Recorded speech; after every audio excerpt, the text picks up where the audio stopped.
त्या व्यक्तीपेक्षा बिझी कुणीच नसतं जिचा आपल्यात काहीच इंटरेस्ट नाहीये.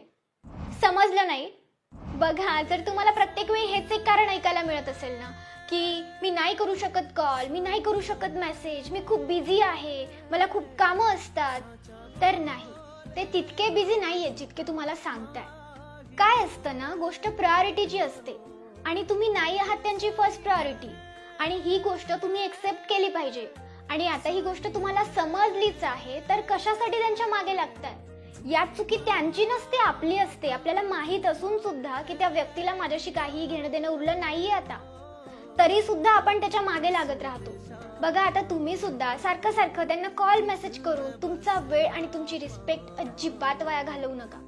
आणि समोरच्या व्यक्तीलाही रिअलाइज होऊ द्या की बाबा, माझं काही अडत नाहीये तुझ्या वाचून. आणि बघा, सोडा त्या गोष्टी, मूव्ह ऑन व्हा. एकच तर आयुष्य आहे आपलं, आणि ते असं कुणाच्या मागे लागून तर वाया नाही घालायचंय.